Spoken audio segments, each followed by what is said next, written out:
ITC limited એક widely held public company છે. હજારો ઇન્વેસ્ટર્સ પાસે આઈટીસીના શેર્સ છે. નાવ 6 જાન્યુઆરીએ કંપનીએ ડીમર્જર કર્યું, એટલે આઈટીસી શેર હોલ્ડર્સને આઈટીસી હોટલ્સના બી શેર્સ મળ્યા અને ડીમર્જરનો રેશિયો હતો 1:10. એટલે કે જેની પાસે 10 આઈટીસીના શેર્સ હતા એને એક આઈટીસી હોટલનો શેર મળ્યો, જેની પાસે 100 આઈટીસી હતા એને 10 આઈટીસી હોટલ્સ મળ્યા, જેની પાસે 1000 આઈટીસી હતા એને 100 આઈટીસી હોટલના શેર મળ્યા and so on. Now the question is કે જ્યારે તમે આઈટીસી હોટલના શેર્સ સેલ કરશો ત્યારે કેપિટલ ગેઇન્સ કેવી રીતે કેલ્ક્યુલેટ કરશો, એની બાઇંગ કોસ્ટ કઈ તમે યુઝ કરશો. તમારા ચાર્ટર્ડ અકાઉન્ટન્ટ છે કે તમારા ટેક્સ કન્સલ્ટન્ટ છે એ તમને આ ક્વેશ્ચન પૂછશે ત્યારે તમારે એમને એક્ઝેક્ટ કેલ્ક્યુલેશન આપવું પડશે, તો જ કરેક્ટ કેપિટલ ગેઇન્સ કે લોસ કેલ્ક્યુલેટ કરીને તમને હેલ્પ કરી શકશે.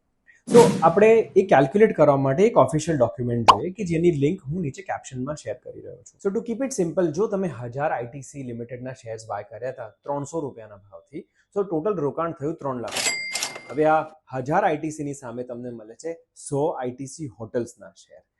According to this official document તમારે ટોટલ ઇન્વેસ્ટમેન્ટ કોસ્ટના 13.5% કોસ્ટ આઈટીસી હોટલ્સને એલોકેટ કરવાની રહેશે. એટલે 3 લાખના 13.5% કરવા જઈએ તો 40,530 રૂપિયા થશે.